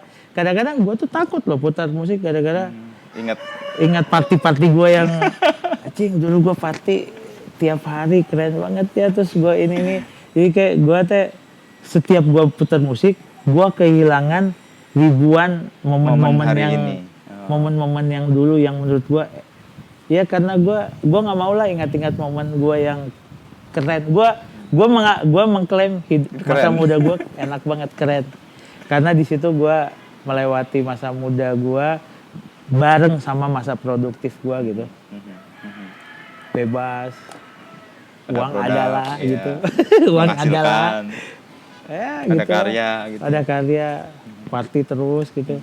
Itu gue ada soundtracknya semua itu. Ada musiknya. Dan kalau itu diputar lagi bahaya. Gitu. Gue jadi kayak membanding-bandingkan dengan keadaan gue sekarang yang physically, sebenarnya physically. Ini hubungin fisik, karena lu nggak bisa bohong, fisik mah penurunan. Ada ini gue sekarang.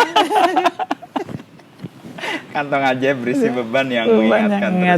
Ada obat-obat, ada apa gitu. Jadi kayak gue bilang tadi kan,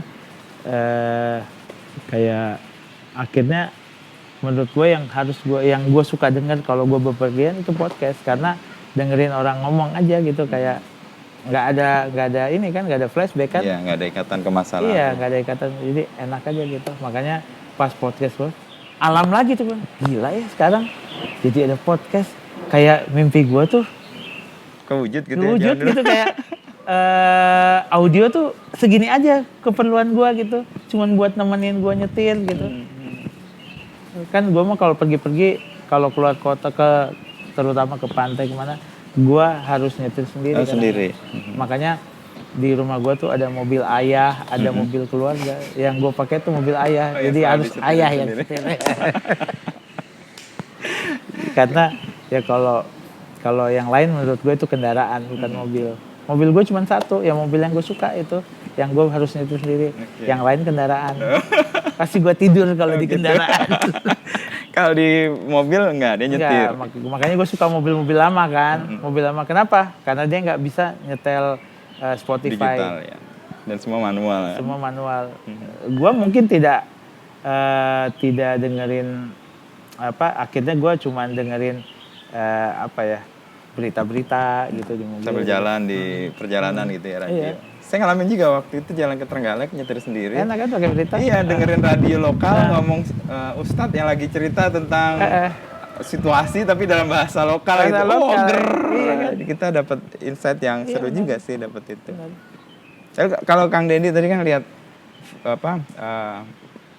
musik gitu ya, kayak jadi soundtrack ke masa lalu dan itu kayak berbahaya gitu ya. Kang Dendi lihat masa depan, masa lalu dan masa sekarang itu gimana? Memaknainya. Kalau masa depan itu, ya itu tadi gue melihatnya masa depan tuh kayak sampai sekarang gue pengennya sampai gue tua, sampai gue mengakhiri hidup, gue pengennya semua itu kayak kayak semua itu kayak surprise aja gitu. Jadi gue tuh suka sama kejutan-kejutan. Gue pengen sampai gue tua kejutan. Gitu. Ketemu kejutan-kejutan terus. Tapi perusahaan gue mah jangan lah. jangan nemuin kejutan karena banyak orang. Banyak orang. Gak mungkin. Semua orang belum tentu suka sama kejutan itu. Cukup gue aja. Makanya gue. Jadi kalau masa lalu, ya itu tadi kalau gue melihat masa lalu tuh kayak itu adalah kalau gue bisa bukuin itu tuh pelajaran gue gitu. Jadi kayak gue belajar dari apa yang gue alami gitu. Karena menurut gue apa yang gue alami itulah yang paling menurut gue belajar banget dari itu. Gue belajar dari proses lah. Gue tuh orang proses banget kan, kayak proses itu adalah sekolah gue gitu. Ya masa lalu itu berarti itu sekolah gue semua gitu. Dan masa depan itu kejutan-kejutan. Jadi gue nggak tahu hadiah apa lagi ya buat gue gitu.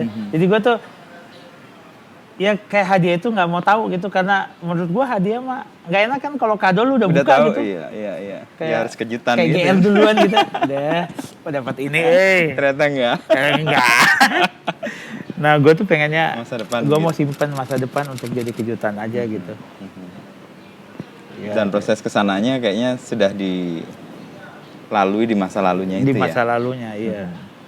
Ya tapi kan gue bilang tadi, kejutan itu kan bakal jadi pelajaran gue terus. Jadi ya mudah-mudahan gue pengennya kan sampai gue tuh nggak mau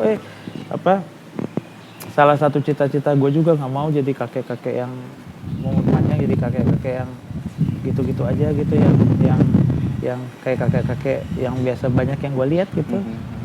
Aduh, mudah-mudahan gue tuh idola gue tuh lihat kayak siapa ya, kayak ada misalnya gak usah jauh-jauh, ada seseorang gitu, dia tuh masih main surfing sama gue tuh umurnya udah hampir 80 gitu. I see. Itu bayangan Kang Dendi. Tapi main surfingnya juga cuman 2 kali main ambil ombak, udah naik lagi, besok dia ada lagi gitu. Tapi terus dia tinggal di pinggir pantai gitu ya, bayangan lu begitu. Cuman gitu. Kan mungkin dia orangnya, kebetulan dia orangnya antisosial kan.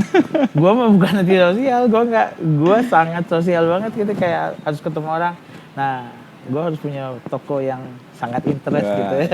Jadi tadi bisa jadi teman-temannya anak gue, bahkan kalau gue lebih panjang lagi, anak gue punya anak lagi, cucu gue tuh teman-temannya mau ke toko gue gitu, karena anjing barang-barangnya tuh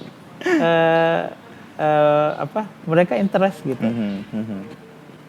Ya. Jadi tiap tahap kayaknya Kang Dendi punya perubahan concern ya, dan itu berdasarkan perjalanan hidup juga ya, bukan di desain ya. Kayak awal kan clothing itu fashion kan sesuatu yang anak muda banget. Terus sekarang berkeluarga hunian. Iya. Tadi bayangin masa tua kan jadi kakek-kakek punya Jadi interest yang barang kakek-kakek. masa lalu. Iya, Gitu ya. barang masa lalu dan masa akan datang juga. Karena gue pengen jadi kakek-kakek yang update.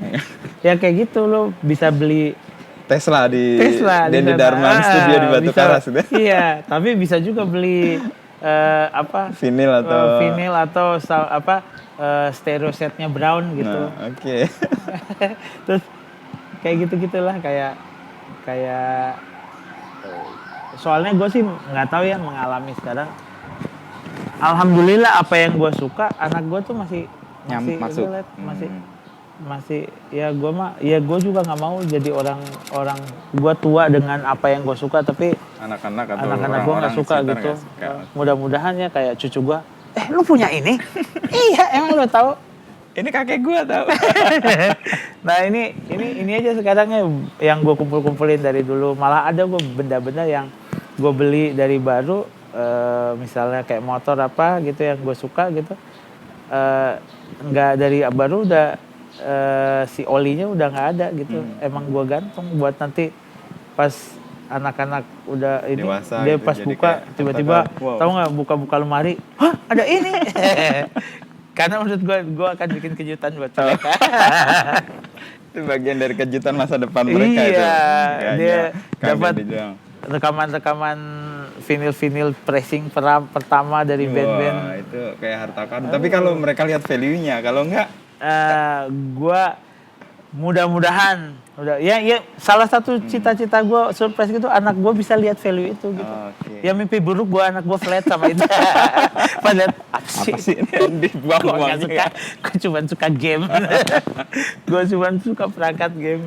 Gak mimpi buruk sih itu, tapi balik lagi gue udah siap sama itu kok. Kalau ternyata anak gue nanti flat, ya nggak ada soal itu. nggak flat ya, flat gue nggak ada apa-apa sama ini, nggak bagus, menurut gue nggak menarik juga, ya udahlah, gagal berarti rencana gue.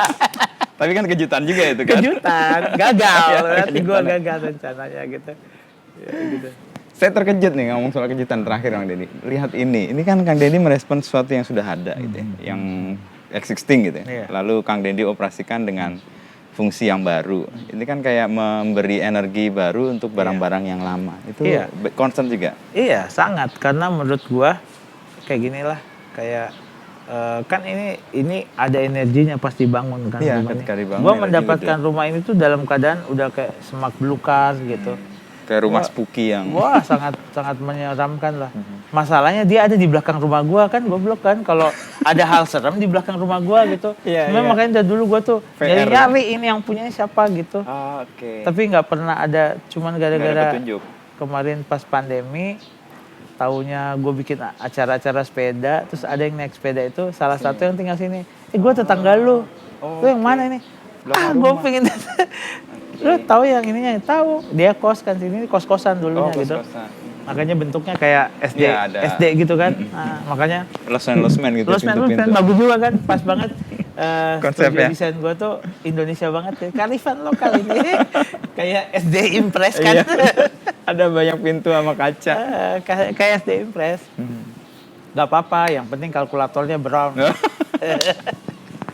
Jadi udah gitu, akhirnya gue mengembalikan, gak ada yang dirubah ini, semuanya dikembalikan. Malah di kantor ini adalah pas banget waktu gue mau bikin kantor ini, gudangnya Uncle itu mau pindah. Gudangnya Uncle mau pindah ke Solo kan. Berarti banyak kan barang-barang di gudang. Jadi ini semua barang gudang supaya gudangnya bisa cepat bersih. Gua ngambil, jadi kayak kaca di sini ini bekas toko, kaca-kaca di dalam kamar mandinya, lu bisa baca Uncle Tea and Coffee. Itu bekas dari kaca. Bukan karena dihias ya? Bukan. Jadi itu bener-bener gua ambil sisa dari dulu dari gudang, ada bekas renovasi Uncle kopi sama ini ya. Oh ini kacanya ada gua. Jadi semua ukurannya sini itu kacau gitu. Kacau. Tapi secara fungsinya ada. Jadi kayak bukaannya tinggi rendahnya nggak beraturan karena ini dari apa yang akhirnya bersamaan gue coba bagaimana caranya gudang itu kosong, kantor ini jadi gitu. Jadi gue tuh gambar gue ini ngelukis. Kalau gue ceritanya ini bilangnya ngelukis. Jadi kayak bikin rumah ngelukis ini dapat ini pindahin sini ini terus digambar lagi gini. Terus gitu-gitulah. Jadi tidak bisa menambah, cuman bisa memotong. Sih. Ini meresponnya ini. Jadi memotong. gue cuman boleh memotong tapi nggak boleh menambah gitu. Gitu. Jadi ya segala macam yang gue dapat, gue cuman ya pilihannya cuma bisa motong. Tapi kalau pilihannya nambah nggak apa-apa, nggak boleh karena gue harus beli, nggak boleh, haram. Jadi ini ya kalau lu lihat begitu. Jadi dan akhirnya rumah hantu di belakang rumah gitu berubah jadi rumah jadi apa ya? Jadi obat gue sehari-hari, imun gue sini. Karena di sini gue ketemu semua karyawan gue. Proses kreativitas gue sama tim gue jalan sampai Jumat. Dan terus hari Sabtu ada di salah satu itu kamar paling keramat. Jadi di sini ada 2 kamar keramat. Ketika gue bawa teman gue yang agak klinik gitu, yang kamar. Ini om, yang ini, wah nanti ya. Tempat gue lah. Jadi semua yang keramat itu studio itu paling keramat. Yang satu lagi ini musola, katanya paling keramat. Oke, keramat. Pakai di situ. Gua akan jadi studio. Yang keramat ini akan gua lawan, gua panggilin ini energi musuhnya dia. Musola di situ. Jadi musola. Sama studio grafis tadi. Jadi musola ini tempat yang pertama kali teman gue yang, wah ini gila ada apa sih? Oke, gue bilang kita jadiin musola tiap hari orang berdoa gitu. Pergi dia. Jadi ya kayak gitulah. Jadi kayak cuman ini musuh gua dulu soalnya sini. Rumah keramat. Udah keramat tiap hari cuman ada asap-asap bakar sampah. Karena mereka bakar sampahnya kan nggak ke depan di halaman ini karena udah masuknya ke rumah gua. Istri gua ngamuk-ngamuk. Yang digamukin bukan ini, gua yang digamukin. Jadi gua suka kesini, nggak ada orang, cuma teriak-teriak, "Oi, sampah, woi sampah." Sekarang jadi kesayangan. Kesayangan ya. Yang tadi dibenci sekarang jadi kesayangan juga ya. Jadi itu, ya bagus kan? Jadi kayak tapi ini kebalikannya. Ini sebenarnya ini hal yang gue benci, tapi harus ada di. Karena menyelamatkan juga. Karena menyelamatkan, harus ada jadi beban gue hidup gue cuma ini. Yang lainnya slow. Ke Tasik acara apa? Lagi mau bikin apa ya? Hubungannya sama di Batu Karas sih. Batu Karas itu kan tempat desa tempat gue main surfing gitu. Ya, Tasik kan perjalanan ya, menuju jadi Batu Karas. ada sahabat saya pingin bikin sesuatu di Batu Karas gitu dan harus gue yang bikin gitu. Intinya sih dia pinginnya di Batu Karas ada kebanggaan tapi yang punyanya orang lokal karena semuanya udah bule. Yang bukan bule dari Bandung. Dari gua sama dia yang mau bikin ini. Dia pengennya bikin properti lah di Batu Karas tapi harus lebih baik dari yang punya bule-bule. Gila. Mimpi yang indah sih. Iya, tapi karena, pas di Batu Karas, loh. Aku tidur di situ tuh rasa nyaman banget. Iya kayak itu sebenarnya ada ceritanya. Jadi panjang lagi. Nggak apa-apa, lanjut. Jadi itu tuh pertama kali gue punya itu waktu gue jadi dulu tuh gue nggak punya uang apa sama sekali. Uang gue tuh cuma punya mobil 1 dulu dari tabungan gue, tapi pas gue kan dulu suka ke Batu Karas sampai lama-lama gitu yang kayak sampai sebulan 2 bulan. Adalah yang biasa gue tinggal rumahnya situ dari situ. Dia pengen banget ke haji gitu, bisa naik haji. Udah tua. Gua belum terpanggil lah, jauh banget lah gua dari hal itu gitu. Jadi, tapi gua punya budget pas sama yang dia mau. Untuk menghajikan dia. Gua kasih. Dia pakai aja karena lu lebih butuh gitu. Gua kasih itu harta segitu-segitunya yang gua tabung, gua kasih ke dia. Dia ke haji lah. Pulang haji tuh gue nggak bisa pokoknya gue terkesan banget katanya gini, gue nggak bisa ini gini nggak bisa ngasih gitu cuman gue punya ini gitu dan gue dikasih lah tanah itu gitu oleh-oleh dari dia. Gue cuma punya ini gitu ya dalam hati gue yang itu yang gue mau. Enggak sih nggak, jadi kayak ya pas aja gitu pas aja gitu. Jadi kayak alam itu kayak gue nggak pernah beli rumahnya dia, nggak pernah beli tanahnya dia. gue cuman mewujudkan cita-citanya Naik dan gaji. akhirnya cita-cita gue diwujudkan sama dia juga menurut gue tanpa ada ini yang ya. direct Iya, gitu. iya. Nggak gue belilah rumah lo segini, naik gaji sih, Enggak, ya. nggak direct, tapi itu gue banget. Jadi gue suka banget hal-hal yang, makanya gue tuh sayang banget sama, karena gue hal-hal suka sama ceritanya gitu. Kayak biasa aja kan kalau gue cuman membeli sebuah tanah gitu, Iya, udah iya. beres gitu. Ini enggak, kayak Nggak ada story-nya kayak lah. ada ceritanya, kayak dan akhirnya terjadi. Padahal sebenarnya intinya jual beli itu. Jual Tapi kan prosesnya nggak Tapi begitu. prosesnya nggak jual beli. Kayak motor yang tadi Astrea Iya, itu kan sama kayak saya gitu. rumah Jadi, dago itu. Gua rata-rata properti gua, termasuk rumah gua yang ini, itu tidak juga. Nggak beli. Enggak jual Tuker beli. ya kalau dengar. Tuker. Jadi gua itu ya juga ya, gue baru sadar semuanya properti gue yang gue suka Nggak beli. dan akhirnya Datang akhirnya tiap hari gue hidup di pakai. properti itu sebenarnya banyak proses gitu. Yang ini juga teman gue pengen banget rumahnya di gunung, dia nggak suka di kota. Dia pengen banget dibikin desain sama gue, ya akhirnya gue bikin rumahnya di gunung, desain sama gue gitu.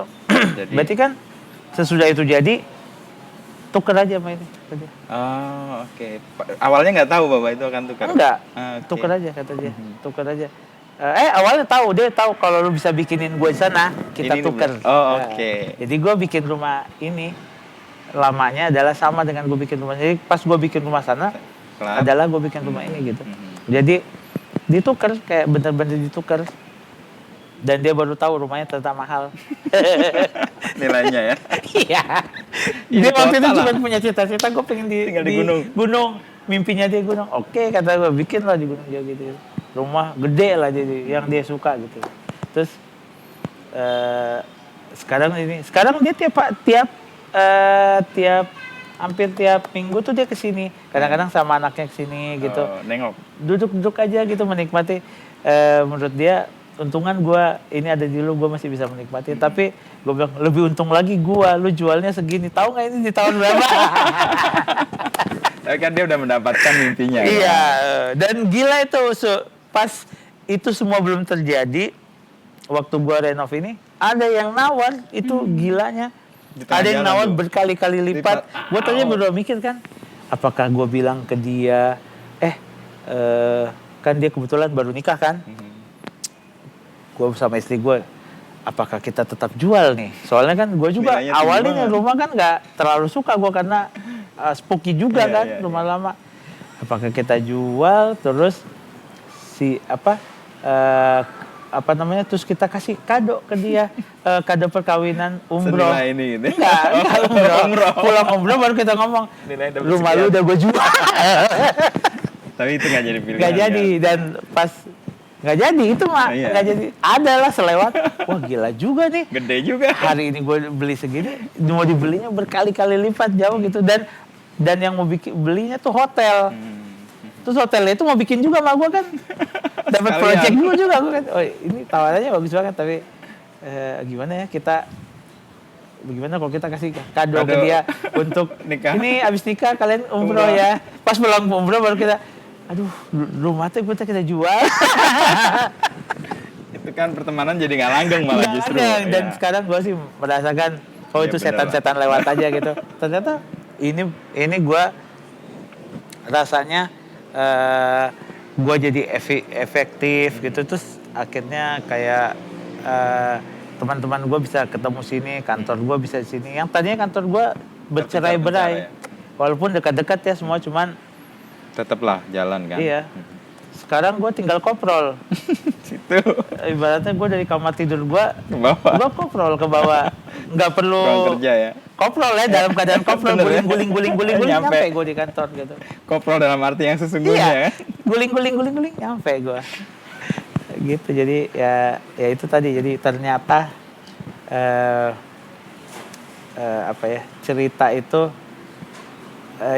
cerita itu semua proses itu menurut gue itu, gue banyak mengalami itu karena memang gue juga mau.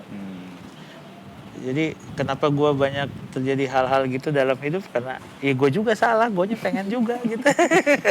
Jadi Punya andil juga lah ya. banyak ya guanya. Jadi apa ya, goib lah, agak goib menurut gua. Tapi yang spooky ini juga modelnya kayak gitu? Enggak? Yang mana? Rumah ini? Ini, Heeh. ini, ini juga mau rada-rada ke sana, doain aja ya. Oh, rada. Ternyata yang punyanya itu pas ngobrol yang tadinya gua pikir ini siapa ya, dan akhirnya kita jadi dekat, jadi kayak bisa jadi keluarga lah gitu, bisa ngobrol gitu. Dan ternyata memang secara fungsi juga dia juga tidak terlalu, ibaratnya tidak terlalu memerlukan properti ini gitu. Dan akhirnya ya bisa difungsikan kayak gini. Ada studionya, sekarang ada studio fotonya, ada apanya. Lengkap lah tadi kita udah Ya, keliling ya. miniatur keperluannya apa yang mereka butuh. Sampai ada apa ya? Ada tokonya di depan nanti. Karena itu menurut gua harus ada, karena gua juga pengen, kalau kangen aja kadang-kadang kan pengen jaga toko gitu. Karena itu hal yang gua pernah. Apa kerinduan itu kenapa muncul jaga toko? Gue dulu gara-gara jaga toko banyak banget teman loh. Maksudnya kayak gue berteman, punya teman dulu se-Nusantara. Ya? Sampai gue punya teman di Singapura, di mana, gara-gara gue jaga toko. Dan desainer awal gue itu sebenarnya gara-gara gue ketemu di toko. Mereka beli, anak-anak dari Jakarta, dari manapun beli. Akhirnya ngobrol, nyambung. Dia bantuin gue ngedesain. Gitu. Oh, itu yang akan mungkin mengulang lagi ya, energi kreatif, pasti pertemanan. Iya, karena ide itu pasti datangnya dari karena lu bergerak, karena lu bergaul gitu. Karena makanya bertemu orang. Iya. Makanya di agama juga ada silaturahmi. Gua mah Bener ya. silaturahmi banget gitu. Iya.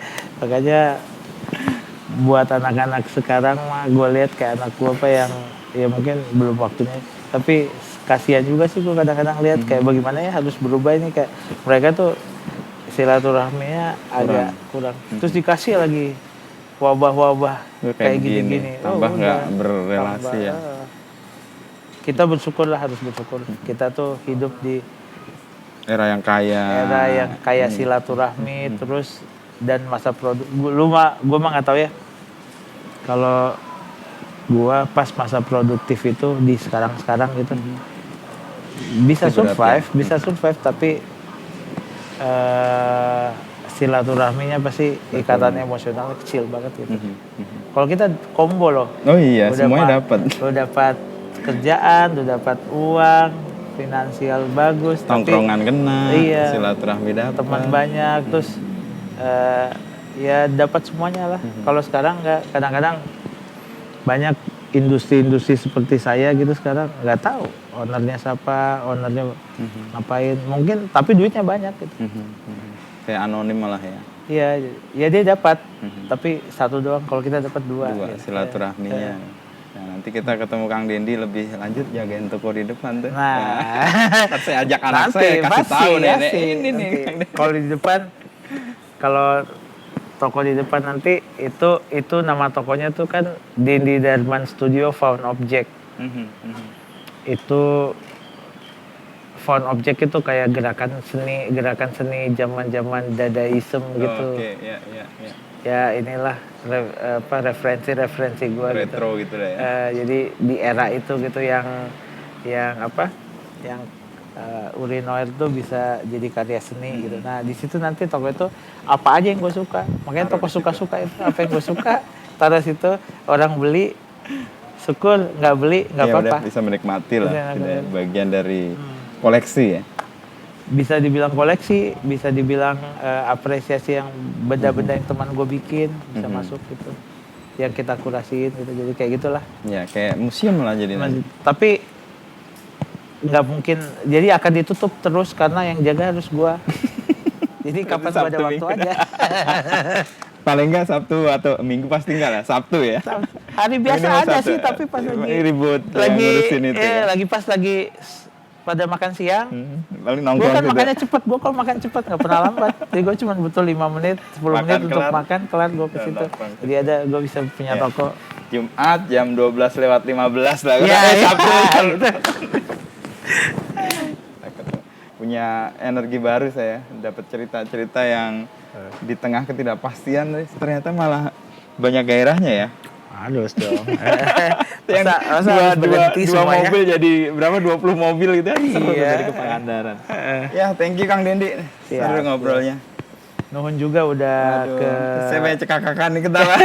udah ke Baik, ilmu. Bandung dan apa ya? Harusnya kita agak siang ya. Iya, Cuman tapi nggak apa. kita rubah.